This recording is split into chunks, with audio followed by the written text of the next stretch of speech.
अब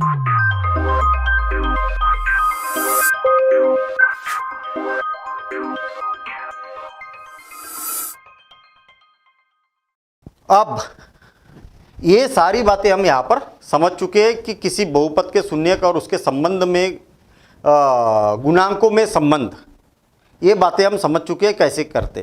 क्वेश्चन ये उठता है कि भाई इसका क्वेश्चन प्रश्न कैसे होगा और उसको हल कैसे करेंगे। बातें तो समझ में आ गई अपने को सारी। अब प्रश्न को हल करने के लिए हम कुछ उदाहरण लेके चल रहे हैं यहाँ पर। बहुत बढ़िया उदाहरण है, द्विघाती बहुपद। देखना, द्विघाती बहुपद p एक से बराबर से क्या दिया है मुझे एक बात बताइए। एक्स स्क्वायर धन 7x धन 10 के शून्यक ज्ञात कीजिए। इसके क्या करना है, पहली बात तो आपको शून्यक ज्ञात करना है और शून्यकों तथा गुणांकों के बीच संबंध की सत्यता की जांच करना है। बहुत बढ़िया, दो क्वेश्चन एक साथ और आपको ऐसे ही प्रश्न मिलेंगे हमेशा। ठीक है भाई, शून्यक ज्ञात करना है, इसको मैं समीकरण एक दे देता हूं, इसकी जरूरत पड़ेगी हमें बाद में। हम क्या करते, शून्यक ज्ञात करने के लिए आपको मालूम है कि क्या किया जाता है, पी एक्स बराबर से शून्य रखने पर, ठीक है, शून्य रख देते हम तो क्या हो जाएगा, एक्स का वर्ग धन 7x धन 10 बराबर से क्या हो जाएगा, शून्य हो जाएगा। कोई समस्या? हमने इसीलिए बहुत सारे उदाहरण किए थे ताकि बाद में समस्या न जाए। देखना, एक्स स्क्वायर का गुणांक कौन है, एक्स के वर्ग का गुणांक कौन है, तो आप बोलेंगे कि 1 है। हाँ बिल्कुल सही बात है। और जो अचर पद है वो कितना है, तो 10 है और दोनों का गुणा कर दो तो कितना आ जाएगा, 10 आ जाएगा। मुझे एक बात बताओ कि इस 10 को क्या क्या लिख सकते हैं, 1 गुणित 10 लिख सकते हैं, 2 गुणित 5 लिख सकते हैं, बस इसके अलावा कुछ लिखा ही नहीं जा सकता। अभाज्य गुणनखंड कर रहे हैं तो 2 गुणित 5 लिखा जा सकता है। ठीक है, तो यहाँ पर अगर हम दोनों का योगफल करें तो कितना आ जाएगा, 11 आ जाएगा। भाई दोनों का योगफल, 1 का और 10 का योगफल करेंगे तो कितना आ जाएगा, 11 आ जाएगा। और अंतर कितना है, बड़ी संख्या में से छोटी संख्या को घटाएंगे तो 9 आ जाएगा। अच्छा, दोनों का योगफल कितना है, 7 है और अंतर कितना है, 3 है कि नहीं, 3। तो मुझे एक बात बताइए कि यहाँ पर बीच में क्या लिखा है, 7 लिखा है ना, तो 7 किस में आ रहा है, इसमें आ रहा। तो ये काम की चीज़ है और ये हो गई हमारी बेकार।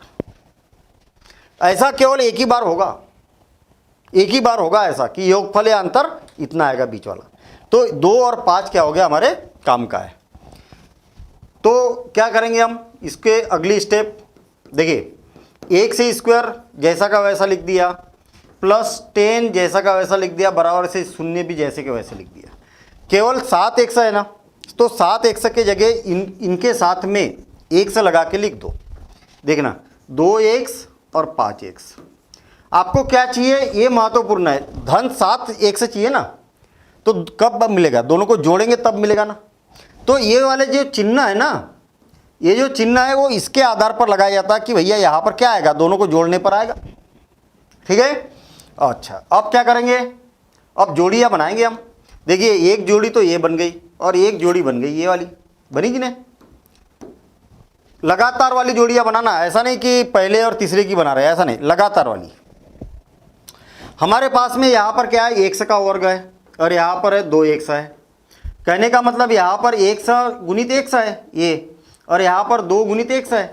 तो देखिए यहाँ पर भी x है और यहाँ पर भी x है, तो दोनों में से x को बाहर निकाल दिया तो ये खत्म हो गया, बाहर निकल गया, ये भी खत्म हो गया। तो क्या बचा आपके पास, x धन 2 बचा कि नहीं। और इसके सामने धन है तो धन लगाना है आपको। अब देखिए अगला वाला, यहाँ पर क्या है, 5 गुणित x है और यहाँ पर क्या है, 10 है, तो 2 गुणित 5 लिख सकते हैं। 10 को टुकड़े करना है, उसके अभाज्य गुणनखंड करना है आपको। अब आप देखिए कि इसमें भी 5 है और इसमें भी 5 है, तो 5 को बाहर निकाल दो तो यहाँ पर क्या बच गया, ये खत्म हो गया तो ये 1 बच गया और ये खत्म हो गया तो 2 बच गया, धन 2 और बराबर से 0। और मैंने क्या बताया था, हमेशा यहाँ पर और यहाँ पर एक जैसा नंबर मिलना चाहिए, एक जैसी संख्या मिलना चाहिए, तो है ना, एक जैसी। और अगर नहीं मिले तो समझ जाओ कि कहीं ना कहीं हमारे से गलती हुई है। ऐसा अंडरलाइन नहीं करना है इसको, ठीक है ना, ऐसी लाइन खींचने की जरूरत नहीं है। हम केवल समझने के लिए, जोड़ी बनाने के लिए, इसलिए मैंने कलर अलग ले लिया। ऐसी अंडरलाइन करने की जरूरत नहीं है।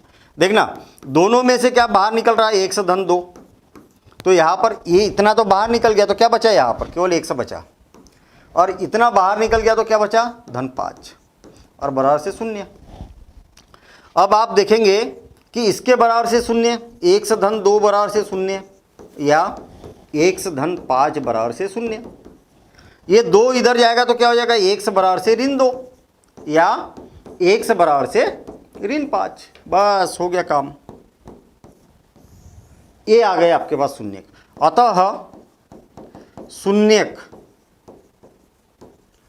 अल्फा बराबर से ऋण 2 और बीटा बराबर से ऋण 5। अब ये क्या आ गया, हो गए। अल्फा और बीटा कहाँ से आ गया, अरे भाई जो शून्यक होते हैं ना उसको अल्फा बीटा के द्वारा प्रदर्शित किया जाता है। तो अल्फा का मान ऋण 2 हो गया और बीटा का मान ऋण 5 हो गया। अब आप सोच रहे होगे कि सर ऐसा कैसे पता कि ये अल्फा का मान है, ये वाला क्यों नहीं अल्फा का मान, वो भी हो सकता है। अरे इसको अल्फा बोल दो या इसको अल्फा बोल दो, इसको अल्फा बोलेंगे तो इसको बीटा बोलेंगे, इसको अल्फा बोलेंगे तो इसको बीटा बोलेंगे। तो यहाँ पर जरूरी नहीं है कि अल्फा का मान पहले वाला है कि बाद वाला, छोटा है कि बड़ा है, इससे मतलब नहीं है। एक कोई भी किसी को भी अल्फा बोल दो और दूसरे को बीटा बोल दो। क्लियर, चलिए, मतलब आपके पास में आपको ये पता चल गया कि इसके शून्यक क्या हो गए। अपना आधा क्वेश्चन तो हो गया यहाँ पर हल। देखिए, द्विघात बहुपद के शून्यक ज्ञात कीजिए, कर दिए भैया शून्यक ज्ञात। अब आगे क्या बोला है, शून्यकों तथा गुणांकों के बीच संबंध की सत्यता की जांच कीजिए। क्या, पुनः देखिए, अब जांच करना है यानी कि दूसरा भाग करना है। पुनः मुझे एक बात बताइए, शून्य को पुनः px बराबर से x का वर्ग धन 7x धन 10 की तुलना px बराबर से ax square plus bx plus c से करने पर, इससे करने पर क्या होगा, तुलना करेंगे तो देखना x स्क्वायर के साथ कौन है, 1 है, यहाँ कुछ नहीं है मतलब 1 है। x स्क्वायर के साथ ये है तो 1 की जगह कौन है, यहाँ पर 1 है। अरे समझ में आ रही बात, ये इसका व्यापक रूप है द्विघाती बहुपद का, और ये आपको दिया हुआ बहुपद। तो मुझे एक बात बताइए कि a की जगह इसमें क्या लिखा है, तो 1 लिखा है, b की जगह क्या लिखा है, तो 7 लिखा है। b का मान कितना है, 7 है, और c का मान कितना है, 10 है ना। मतलब आपको जो बहुपद दिया हुआ है उस बहुपद में a, b और c का मान निकाल दिया ना आपने, निकाला कि नहीं निकाला, निकाल दिया। अब पुनः, पुनः क्या, पुनः तो चल ही रहे। अब शून्यकों का योगफल, अब शून्यकों का योगफल, देखिए शून्यकों का योगफल। मुझे एक बात बताइए कि शून्यकों का योगफल का मतलब क्या होता है, अल्फा धन बीटा होता है ना, होता है कि नहीं होता है। अरे दो शून्य का, एक अल्फा है और दूसरा बीटा है, शून्यकों का योगफल मतलब अल्फा धन बीटा। अल्फा का मान कितना है, ऋण 2, और धन बीटा का मान कितना है, ऋण 5, और दोनों को जोड़ दिया जाए तो कितना हो गया, ऋण 7 हो गया। हुआ कि नहीं हुआ, हुआ ना। अब देखना शून्यकों का गुणनफल, का गुणनफल। अब मुझे एक बात बताइए कि गुणनफल क्या होगा, अल्फा गुणित बीटा बराबर से अल्फा का मान कितना है, ऋण 2, और गुणित ऋण 5। और आपको मालूम है कि गुणे में क्या होता है, पूर्णांकों का पूर्णांकों के साथ गुना हो जाता है, तो 5 दूनी 10 है, और ऋण का गुना होगा तो क्या हो जाएगा, धन हो जाएगा। होगा कि नहीं होगा, बिल्कुल होगा। अच्छा, यहाँ पर नीचे क्या लिखा है, कुछ नहीं लिखा मतलब 1 है, यहाँ कुछ नहीं लिखा मतलब 1 है।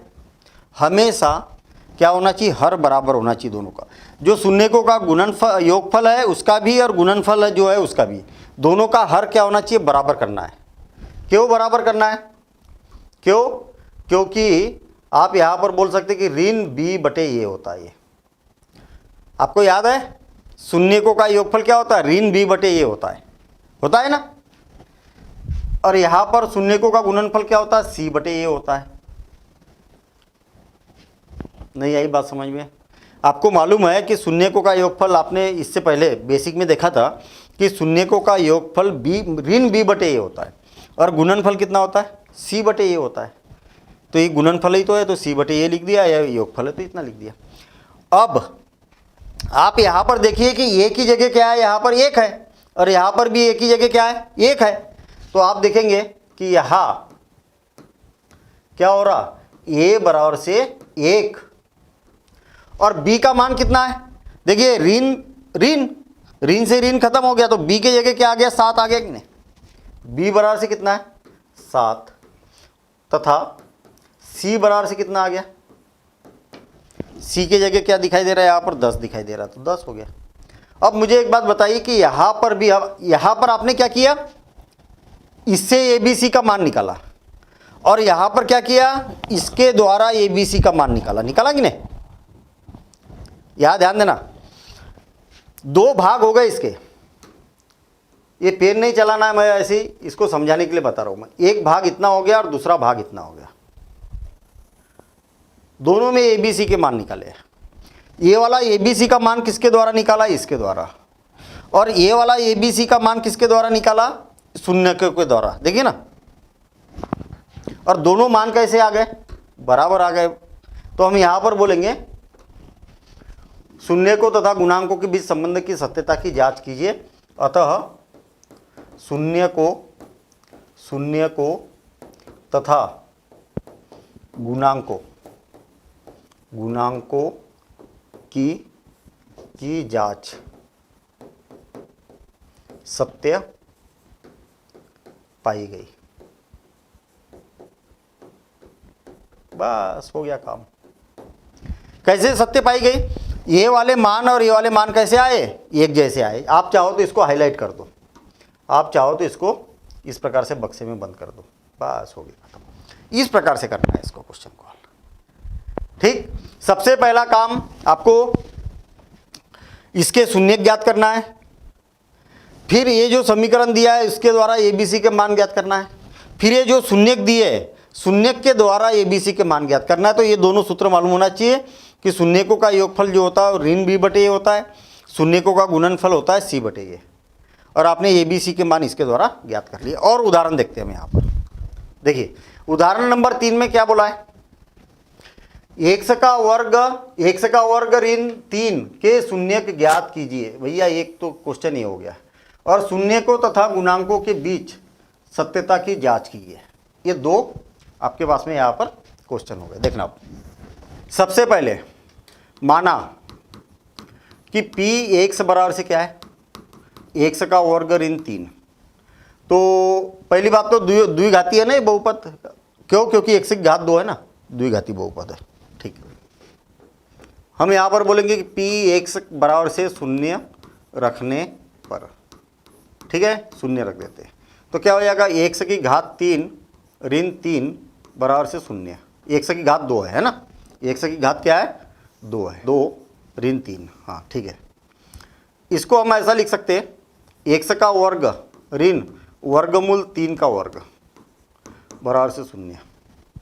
सही है? सही है कि नहीं है भाई? कभी भी क्या होता है, वर्गमूल 3 का वर्ग बराबर से क्या होगा? 3 ही होगा कि नहीं? क्यों होगा? इसको समझना, 3 का वर्गमूल का मतलब क्या होता है? ये होता है कि नहीं? ये जो चिन्ह लगा है ना, इसका मतलब इसकी घात 1/2 है, और पूरे की घात कितनी है? 2 है। अब घातों पर घाते हैं तो घातों का क्या हो जाएगा? गुना हो जाएगा, और इससे क्या हो गया? खत्म हो गया। तो 3 ही तो बचा। आ गई बात समझ में? तो इतनी माथापच्ची करने की जरूरत नहीं। याद रखना कि कोई भी वर्गमूल वाली संख्या है और उसका वर्ग करेंगे तो वर्गमूल हट जाएगा। क्यों हटेगा? तो उसका कारण भी आपको मालूम है। ठीक है, आपको मालूम है कि भैया a का वर्ग ऋण b का वर्ग जब रहता है तो लिखा जाता है a ऋण b और a धन b, होता है कि नहीं? तो इसका वर्ग और इसका वर्ग है तो इसको लिखा जा सकता है x ऋण वर्गमूल और x धन वर्गमूल 3 बराबर से क्या हो गया? 0 हो गया। अरे दोनों को जोड़ दो, दोनों को घटा दो गुणे में, ठीक है, जब दोनों का वर्ग होता है तो बीच में अगर ऋण चिन्ह रहे तो तब। अब देखिए x ऋण वर्गमूल 3 बराबर से 0 या इसके बराबर से शून्य होगा या इसके बराबर से शून्य होगा, x धन वर्गमूल 3 बराबर से शून्य होगा। तो ये इधर जाएगा तो क्या हो जाएगा, x बराबर से वर्गमूल 3, या ये उधर जाएगा तो क्या हो जाएगा, ऋण वर्गमूल 3। कहने का मतलब आपके पास में ये 2 शून्य आ चुके हैं, या की जगह आप कामा भी लगा सकते, 2 शून्य आपको मिल चुके हैं। मतलब हम यहाँ पर मान सकते कि माना अल्फा बराबर से कितना हो गया, √3, और बीटा बराबर से क्या हो गया, ऋण √3। कोई समस्या? द्विघाती बहुपद के, द्विघाती बहुपद के शून्यक हो गए, शून्यक हो गए। क्लियर? शून्यक आपको पता चल गया, यानी कि यहां तक हमने प्रश्न को हल कर दिया। अब इसके सत्यता की जांच करना है आपको। किसकी जांच करना है? सत्यता की जांच करना है। पुनः दिया गया बहुपद कौन सा दिया है बहुपद, px बराबर से कौन है, x² ऋण 3 की तुलना आपके पास में जो बहुपद होता है वो क्या होता है, व्यापक रूप। ये होता है ax² plus bx plus c से करने पर हमेशा इससे तुलना करना है। मुझे एक बात बताइए, यहाँ x² के साथ में क्या है, a है, और यहाँ x² के साथ में 1 है, तो ये बराबर से कितना हो जाएगा, 1 हो जाएगा। यहाँ x के साथ में b है और यहाँ x का पद ही नहीं है, तो इसका मतलब x के साथ कौन है, शून्य। अरे ऐसा समझिए आप, x का वर्ग ऋण 3 है कि नहीं, तो आप इसको चाहो तो शून्य x लिख सकते हैं ना, ऐसा। देखिए ना, x के साथ कौन है, कुछ नहीं है, मतलब शून्य है, तो b के जगह क्या हो गया, शून्य हो गया। तथा c बराबर से क्या हो गया, ऋण 3। देखिए ना, c की जगह क्या है, यहाँ पर ऋण 3 है, बस हो गया काम। मतलब आपने क्या किया, इससे ए बी सी का मान ज्ञात किया। किसके द्वारा, डायरेक्ट इससे। अब ए बी सी का मान इसके द्वारा ज्ञात करते हैं हम। अब शून्यकों का योगफल, शून्यकों का योगफल क्या होता है, शून्यकों का योगफल अल्फा धन बीटा, दोनों को जोड़ दो, √3 और धन ऋण √3, और आप इसको लिख सकते हैं कि √3 ऋण √3 और बराबर से शून्य, बराबर से कितना आ गया, शून्य आ गया।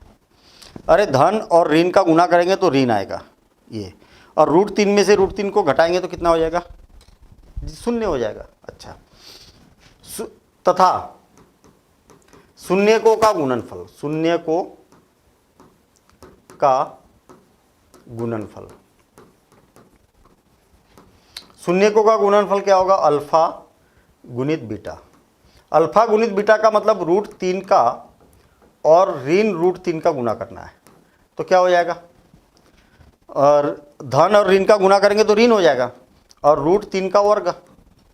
और आपको अभी अभी मैंने बताया था कि ऋण तो रहेगा ही रहेगा, और रूट से वर्ग से रूट हट जाएगा, वर्गमूल हट जाएगा, तो 3 आ जाएगा। आ गई बात समझ में, इतनी बात समझ में आ गई। अब आपको मालूम होना चाहिए कि दोनों का योगफल क्या होता है, ऋण b/a होता है, और दोनों का गुणनफल क्या होता है, c/a होता है। इसके नीचे कुछ नहीं मतलब 1 है, और इसके नीचे भी कुछ नहीं मतलब 1 है। आ गई बात समझ में। कभी भी क्या करना चाहिए, दोनों के हर बराबर रहना चाहिए, और इसके नीचे भी कुछ नहीं, इसके नीचे भी कुछ नहीं, मतलब दोनों के नीचे 1 लिख सकते हैं। तब यहां पर a बराबर से क्या हो गया, ये बताइए। यहां पर भी ये नीचे है और यहां पर भी ये नीचे, तो a का मान कितना हो गया, 1 हो गया। b का मान कितना हो गया, देखिए b का मान कितना है, 0 है, b की जगह क्या है, 0 है। आप बोलेंगे कि सर धन 0 है, अरे 0 के सामने ऋण भी लगा दोगे तो क्या फर्क पड़ेगा, चाहे ऋण 0 हो चाहे धन 0 हो, सब 0 ही होता है। और c का मान कितना होगा, c का मान हो जाएगा ऋण 3 हो जाएगा। देखिए इसके द्वारा भी एबीसी का मान और इसके भी द्वारा एबीसी का मान दोनों बराबर है, जबकि हमने ये समीकरण के द्वारा निकाला और ये शून्यकों के द्वारा निकाला। तो हम यहां पर बोल सकते हैं कि यहां शून्य को तथा गुणांकों, शून्य को तथा गुणांकों की जांच क्या हो गई, सत्य पाई गई। सत्य पाई गई कब बोलेंगे, जब दोनों के मान ए बी सी के मान यहां पर और यहां पर बराबर है। बस यही तो चीजें बोली थी, सत्यता की जांच करना था। तो ये दो भाग हो गए, एक ये हो गया और एक ये हो गया। लगातार करना है आपको, इसको नोट कर लो जरा। उदाहरण नंबर 3, और क्योंकि क्वेश्चन जो मिलेंगे आपको सेम इसी प्रकार से प्रश्नावली में मिलने वाले क्वेश्चन। अब देखते हैं हम उदाहरण नंबर 4। उदाहरण नंबर 4 में क्या बोला है, मेरे ख्याल से ऐसे ही कुछ बोला है इसमें। एक द्विघात बहुपद ज्ञात कीजिए। अरे ये तो अलग चीज बोली है भाई, एक द्विघात बहुपद ज्ञात करना है। कहाँ से ज्ञात कर लेंगे, जिसके शून्यकों का योगफल तथा गुणनफल क्रमशः इतना है। बड़ा मजेदार क्वेश्चन है, आई बात समझ में। आपको देखना बहुपद दिया हुआ a(x² + bx + c px, तो आप इसके शून्य ज्ञात कर सकते हैं ना। दो शून्य का आएंगे अल्फा और बीटा। कैसे ज्ञात करते हैं तो आपको मालूम है। अब उल्टा काम ये दिया हुआ है, ये भी नहीं दिया है आपको। क्या दिया है, दोनों का योगफल दिया है और दोनों का गुणनफल दिया है, इनके मान दिए हुए हैं। तो आपको ये बहुपद ज्ञात करना है। उल्टा शून्य नहीं दिए, इसके योगफल और गुणनफल दिए, तो इसके शून्य ज्ञात करना है। देखना इसको जरा अच्छे से समझना पहले। अब क्वेश्चन को भाई इसको ज्ञात करना है इसके द्वारा, तो इसको पहले हल करना पड़ेगा। नहीं दिया है क्या दिया है भाई, शून्यकों का योगफल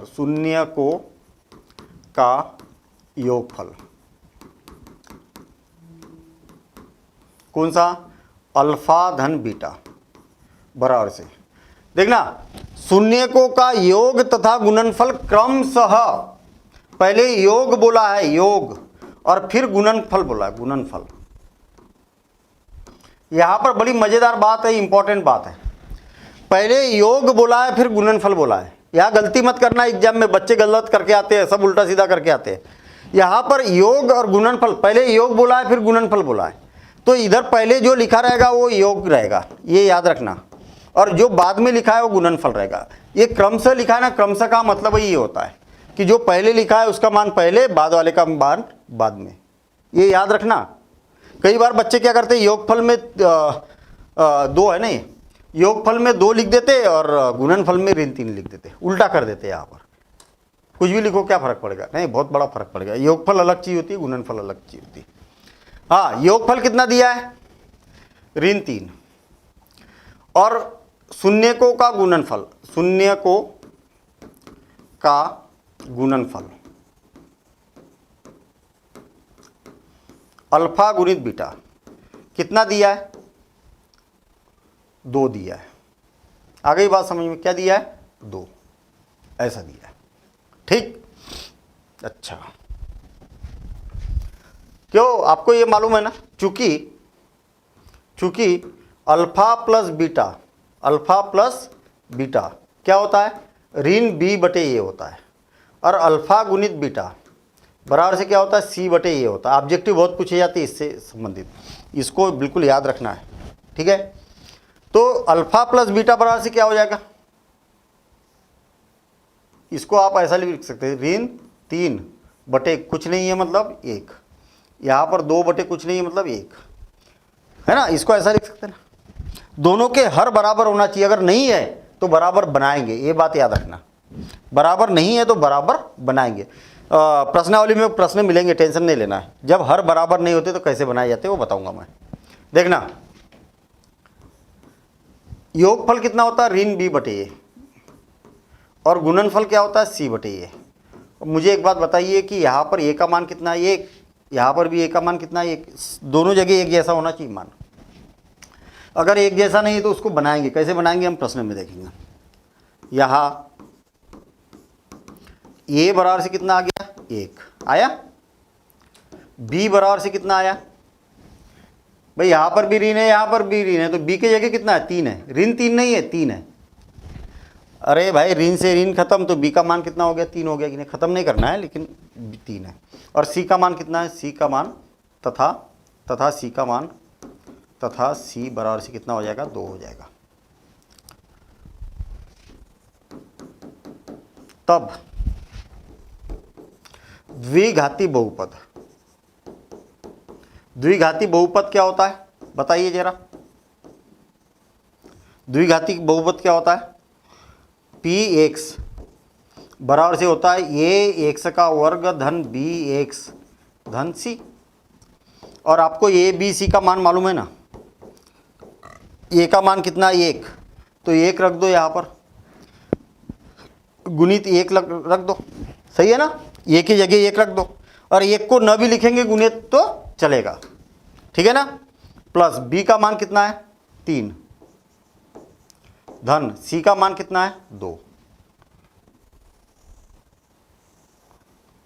ये होगा।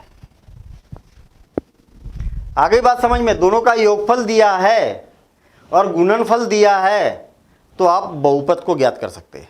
अगर आपको इसके शून्यक भी अगर दिए, अल्फा और बीटा के भी मान दिए तो भी बहुपद ज्ञात कर सकते हैं। अरे भाई फिर दोनों को जोड़ देंगे। भाई मान लिया जाए कि अल्फा का मान दिया हुआ है और बीटा का मान दिया हुआ है ना, यहाँ पर और यहाँ पर मान दिया, तो दोनों को जोड़ देंगे तो अल्फा प्लस बीटा का मान मिल जाएगा, दोनों का योगफल मिल जाएगा। और दोनों का गुणा कर देंगे तो गुणनफल मिल जाएगा। काम तो वही करना है ना, करेंगे अपन, क्वेश्चन प्रश्नावली में करेंगे, ठीक है। ये हो गया। अब अगला देखते हैं।